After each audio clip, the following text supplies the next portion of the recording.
Mitsubishi released the Lancer Evolution 8 to the United States in 2003.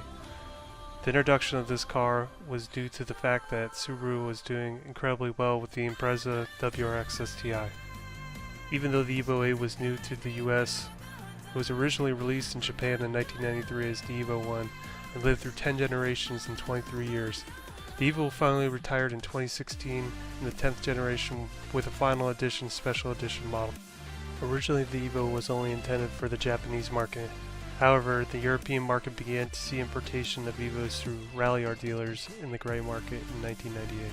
In rally racing, the EVO didn't have as much success as its primary rival, the WRX. However, it did clinch 4 driver titles in 3 consecutive seasons from 1996 to 1999. In 1998, the EVO took home the cup for the World Rally Championships Manufacturers Championship with 7 wins, 9 podiums, and 91 points. For car enthusiasts though, the EVO was a tuner's dream. The first 9 generations were powered by Mitsubishi's 4G63T. The 4G63T engine is notable as being one of the most tunable 4-cylinder engines ever made. The 4G63T also powered the all-wheel drive DSMs, the Mitsubishi Eclipse, Plymouth Laser, and Eagle Talon. In 2008, Mitsubishi introduced the last EVO, the EVO 10. This generation will run until 2016 until the Lancer Evolution was cancelled. Due to tightening emission standards, the 4G63T was replaced with the 4B11T and the EVO 10. The biggest difference between these two engines is the 4G63T features a closed-deck iron block design, where the 4B11T features an open-deck all-aluminum block design. It's a never-ending argument in the EVO community of which engine is more tunable.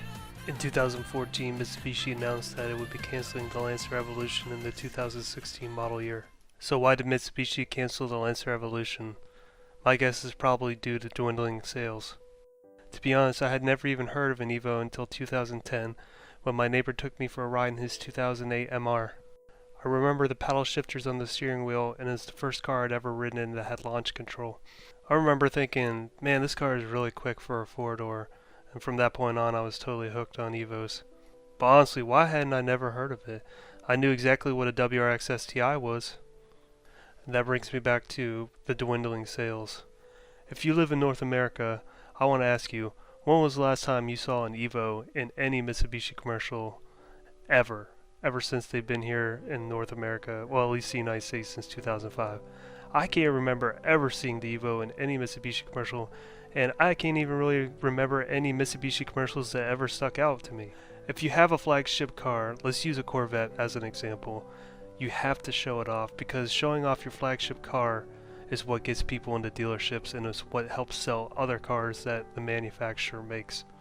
When the Challenger Hellcat came out, I remember I went to the dealership with my wife and we went there just to look at the car, even though we knew we couldn't afford the car because we can't afford an $85,000 car, but we still went to the dealership to check it out. And what happens when you're at the dealership looking at random cars? You get swarmed by 5 or 6 salesmen. The next thing you know, about an hour later, you're driving home in a brand new Ford Festiva. Your flagship car is a promotional tool for your company. Even though your flagship car is going to be, the sales are going to be way lower for it, a small percentage of people are actually going to buy that car. However, when people are watching your commercials on TV and your flagship car is leading the pack of the rest of your vehicles and they see how interesting and fun it looks, that's going to get them into your dealership, talking to your salesman, hopefully getting you sales for your company. In the 11 years that the EVO was available in the United States, I feel like Mitsubishi did a terrible job promoting it, and that may or may not have contributed to the EVO being canceled. I don't know. It's just my opinion. The other reason why I think the EVO was canceled was how long the EVO 10 ran with relatively no changes at all. If you look back in the history of the EVOs, every generation ran on average for about 2 years, and then they would change to the next generation. The 10 came out in 2008 and ran until 2016, so basically you had 8 years of relatively no changes whatsoever on that particular model of car.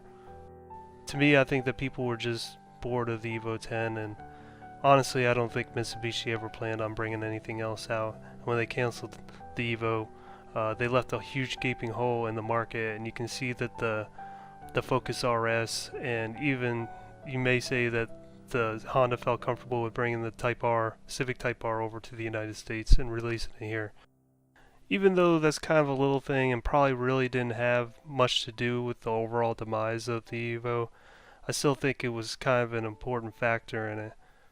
So that about wraps up this video. If you made it this far, I really appreciate you watching. And if you have input and maybe something I missed, please put it in the comments. And if you like these kind of videos, please like it and subscribe to the channel.